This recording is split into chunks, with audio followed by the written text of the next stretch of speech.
Hey guys, and welcome to the Working Money Channel. And so the Satoshi debate continues on, guys. There has been some new evidence, yes, that I uncovered over the last month or so. I was putting together this video, and so I thought I would bring you guys some interesting observations that, some of the XRP community members have caught on to. Now, I know probably some of you guys remember that Bitcoin book. Does this pattern look familiar here? Posted by Arcollect here on Twitter. One of our famous riddlers, Mr. HBAR, posted this a few weeks ago, okay? On July 2nd, he posted 5 cured kippers, dance, wild stallion, hooves, ripple, only one true north treasure within sight, but no wealth a great distance, sets waves in motion. Wave and ripple, this design book. Look at that design right on the front there. Matches very, very similarly to this post here from Arcollect on the same day, okay, a few weeks ago. Wave and Ripple's design book, and the author, none other than Satoshi Nakamoto. Now, in the past, we've talked about the potential of Satoshi Nakamoto being 4 different people, and we're going to readdress that concept again today. Interesting, some other information here that Mr. HBAR has uncovered. This is one of those things that makes me doubt my sanity. I don't just mean Satoshi Nakamoto's book, Ripple and Waves, also the Bitcoin coloring book, where this Satoshi jokes that Vitalik Buterin is Jamie Dimon's sorcerer's apprentice who makes Ethereum so complicated that no one can understand it. Okay, so the official Bitcoin coloring book, and I have a feeling it's just people in the crypto space causing mischief. This book entitled Wave and Ripple, okay, reviews from Ethereum creator Vitalik Buterin, JP Morgan CEO, Diamond James, and billionaire investor. People just having a little bit of fun here. They have some reviews here from Diamond James, CEO of JP Morgan, and Vitalik Buterin, programming wonderkind and creator of the Ethereum blockchain platform. But guys, the weird thing is all this was coming out July 2nd, just a few weeks ago. So we got this tweet separate from this tweet here from Mr. HBAR, also happening to post the Ripple and Waves book on the same day. Now, also on July 2nd, 2023. So FYI, some know it, some don't. The owner of Bitcoin.com domain name is Roger Ver, which is followed by Arthur Brito. That domain was created back in early 2008. So before the release of Bitcoin, obviously these guys were probably working on it though at that point in time. The owner of Bitcoin.com is now Roger Ver, but we know Arthur Brito is one of those assumed to have been part of the Satoshi collective. And so this was created back in 2008 before the crisis hit and way before Bitcoin came to life. Now, I know some of you guys already know this. Why this is important? Well, let me continue. This tweet from July 1st, okay, Satoshi was active on Bitcoin Talk today. This has to be a glitch, right? The Bitcoin forum, guys, July 1st, 2023, Satoshi is active, and you can see this was the original Satoshi from back in November of 2009, last active July 1st, 2023.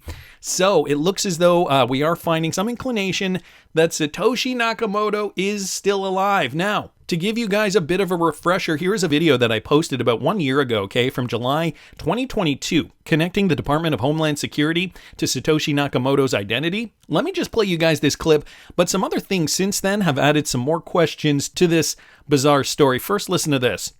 The crux, though, that I wanted to get to, Satoshi Nakamoto and what his true identity is. Now, Linda P. Jones posted this, retweeting out another tweet here by Wheezy at Nerd Nation Unboxed.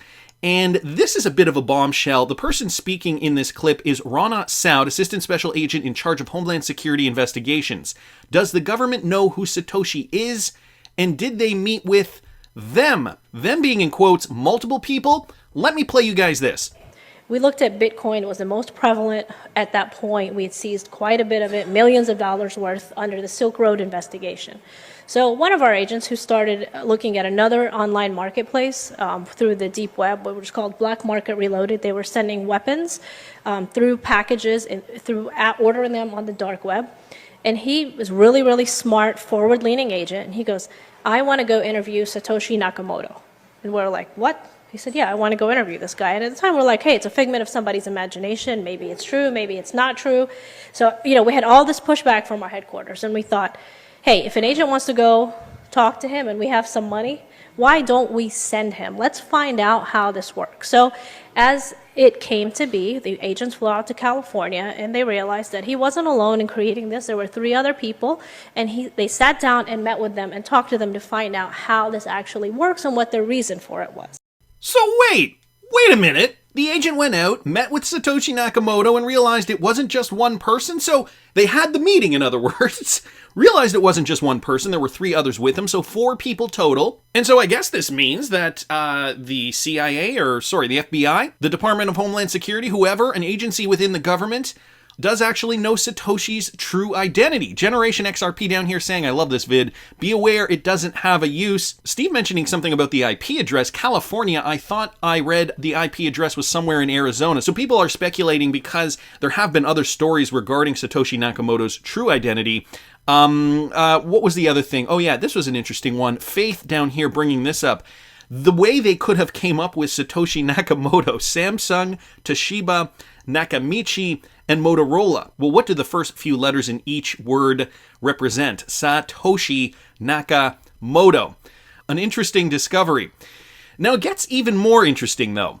Bitcoin is more than one man. This was a Ripple Insights blog from back in 2014, and I had a little bit of trouble finding the blog, but eventually I did find it. It got reprinted on Ripple's Insights website since they revamped their website.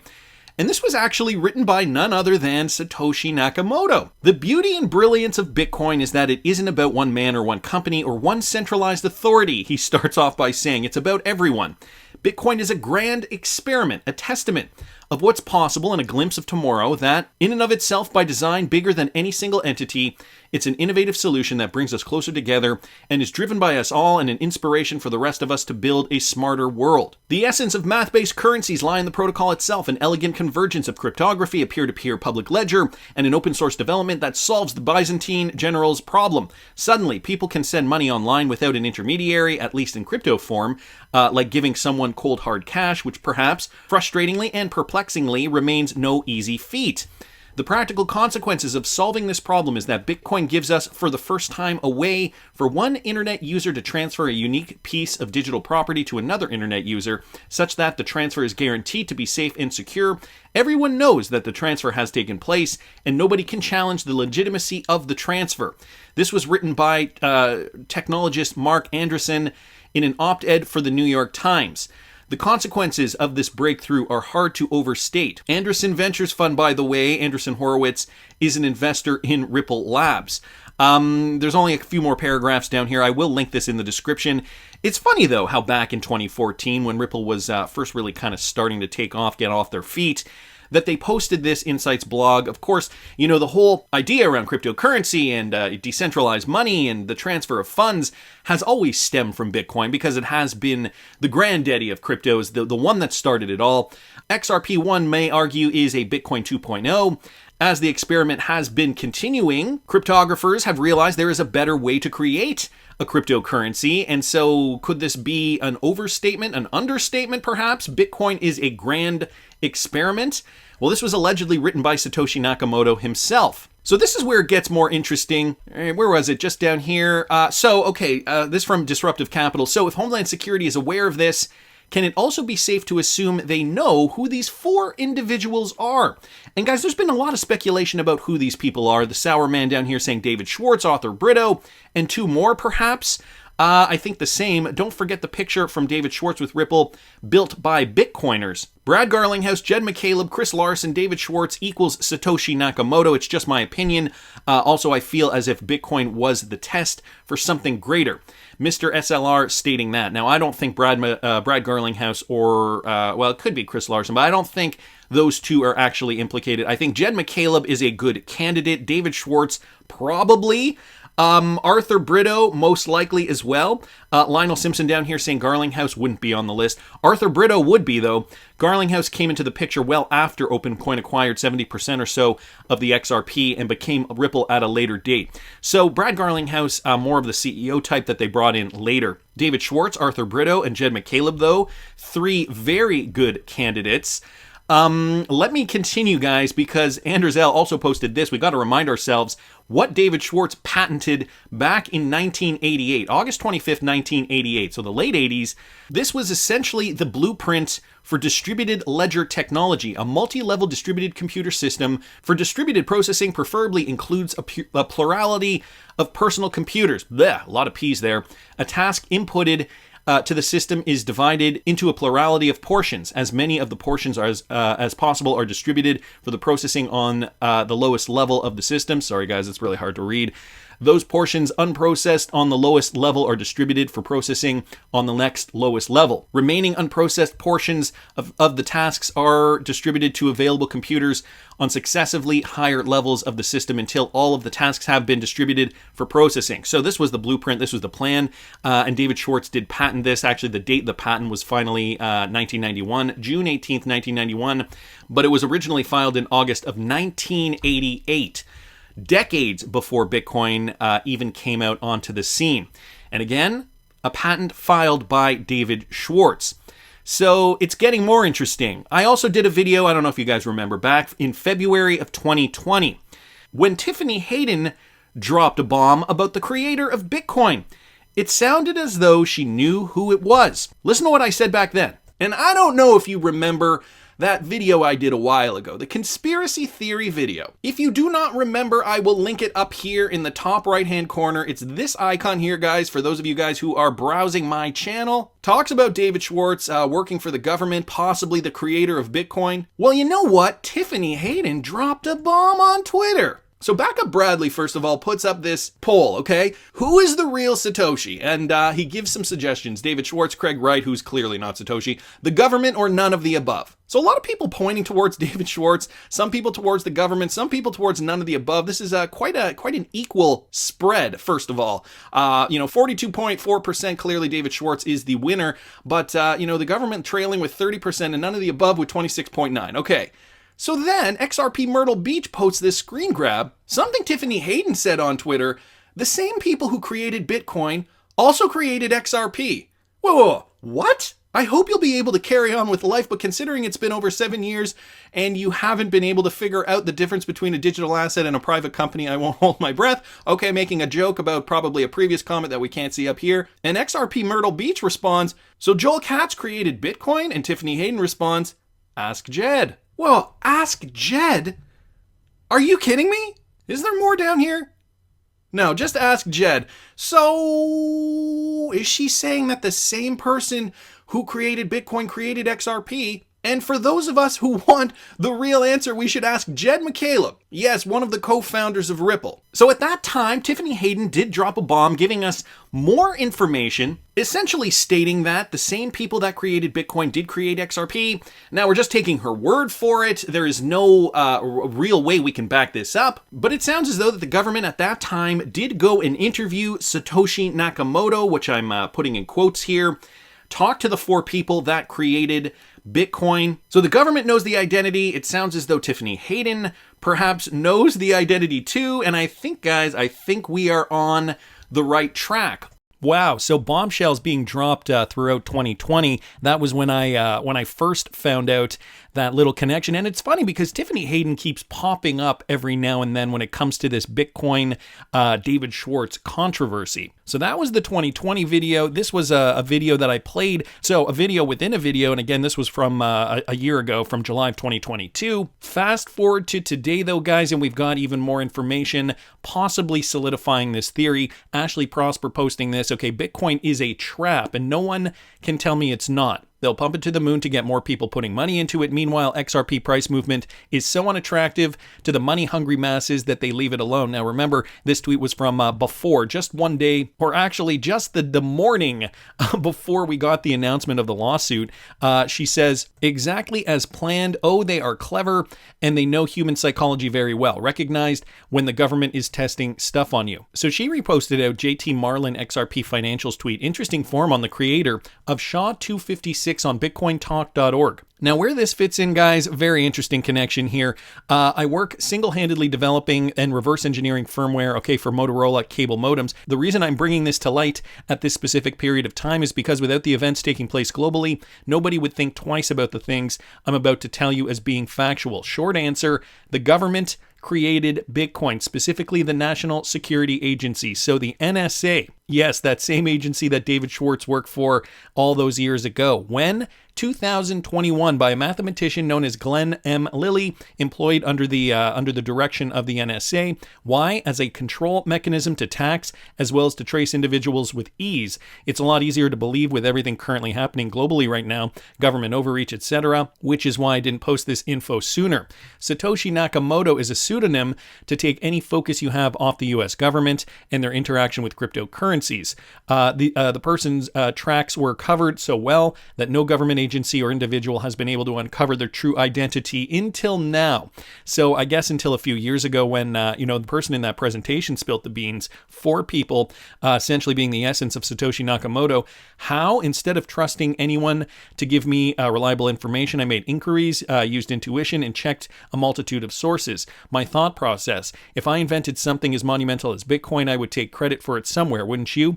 So if one were to take credit for something like this, where would they go? Simple, the patent office. So that's where I checked. I discovered the original patent filed on March 1st, 2001. This, of course, had not yet taken the official name of Bitcoin since it was 8 years prior. So the device for method of one-way cryptographic hashing filed by the National Security Agency. Inventor, as stated in that patent, was Glenn M. Lilly. So maybe Glenn M. Lilly is actually the 4th person that is Satoshi Nakamoto. For verification purposes, look up patent number 6829355 and go over it with a fine-tooth comb, just as I did, so on and so forth. So guys, it's sounding like we're getting closer. Merlin Crypto Future Invest also posted this on July the 10th. So like I was saying, I've been kind of accumulating these tweets over the last month or so, and I wanted to do a full video on this to show you guys where it's landed. So where do you think Bitcoin and OpenCoin, known as XRP, was launched from? Recent documents state it was a facility in Nevada. Very probable the NSA and, David Schwartz, he worked for them at that time. And what did he contribute to in crypto being made digital? Listen to this. SHA-256. You know what SHA-256 is? It's the algorithm that is behind the encryption of Bitcoin. Do you know who invented SHA-256? NSA. Look that up. Think about that. The government created the encryption that Bitcoin uses. In fact, the government created the entire internet. I'm just saying, if you're going to release something to the world or let it be released to the world, and you're the creator of everything, just a few things to think about. Yeah. So I don't know who this guy is here, but I was seeing this also floating around the internet. Vegas Crypto Agent. It looks as though maybe it's his account, or I don't know. Anyway, wanted to thank Merlin Crypto Future Invest here. Gary Gensler also making jokes. I wonder if he knows or not. Listen to this. Where are we here? NSA. Oh, the NSA. All right. People with incentive and the capability. Oh, so incentives and capability, you think it's NSA? MIT. MIT. Oh. We said a guy named Gary Gensler. There's a word for that, but I can't say that on tape. I guess doing a bit of an improv there in one of his classes from 2018. Just imagine a world where Gary Gensler was Satoshi Nakamoto, coming from Nerd Nation Unbox here on Twitter. Oh gee, that would just add another layer to it, wouldn't it? Cowboy Crypto also posting this, okay, from July 17th. Satoshi Nakamoto writes an 8-page paper, and at the core of that paper was this concept of moving value on the internet without a central intermediary. But this is how Gary Gensler, in a fairly recent interview, characterized Satoshi Nakamoto. Satoshi Nakamoto writes an 8-page paper, and it was at the core of that paper was this concept of moving value on the internet without a central intermediary, a central bank or a commercial bank, but moving value on the internet. Whomever Satoshi was. This field is actually quite centralized. Around each of the tokens, there tends to be a group of entrepreneurs, and you can find a website and you can look, and there's maybe a Twitter account and Whoever she is, Gary? Are you throwing us a bit of a red herring? You are, security says down here, just deliberate distraction language to avoid the fact Satoshi comes from a 3-letter U.S. government agency, and it's far more centralized than the fanciful storytelling they propose. And, Cowboy Crypto here agrees 100%. So perhaps a bit of a red herring. Now, This came out, guys, on June the 16th, but I was saving this for today. Tiffany Hayden posted this. How many XRP did Satoshi hold? Joel Katz, did you really say this and nobody noticed? Now, what she's pulling up is this screen grab here. And guys, you know what this is from? This is from David Schwartz's deposition when I guess he was being questioned during the lawsuit. I have the deposition up here, so I have confirmed that it is real. Not that I would assume Tiffany Hayden would put up fake depositions or whatever. So I will link, I will link this PDF in the description of the video. Tiffany Hayden, though, posting this. Okay, well, the distribution of Bitcoin was very, very hard to know at that time. So this was the response that David Schwartz gave. Satoshi, the original creator, probably held an enormous amount of XRP at that time. Boom goes the dynamite. The best part is, though, guys, David Schwartz responded here. What was the question? Tiffany Hayden, oh boy, I thought the word mix-up was a little bit funny, but some people are reading way too much into it. Sorry about that. I just wanted everybody to know that you're definitely Satoshi. The truth within a lie within the truth. I mean, I don't know what kind of double reverse psychology she's trying to play here, but I think it's fairly clear, guys. David Schwartz would not have lied under oath, or would he have? I don't know. Is he Satoshi? He certainly is saying Satoshi, the original creator, probably held an enormous amount of XRP at that time. At what time are we talking about here? There's not too much more in this thread, but again, I will link everything in the description of the video for you. Very, very peculiar video today, but I hope you guys like it. Anyway, David Schwartz, more evidence to suggest he is Satoshi Nakamoto, and perhaps that guy, Glenn Lilly, could be the fourth mystery person that we've been looking for this whole time. That's just my opinion, but I want to hear what you guys think. Please subscribe to the channel if you haven't already. Like the video if you like the content I'm providing. I always love hearing your comments. See you in the next one, guys.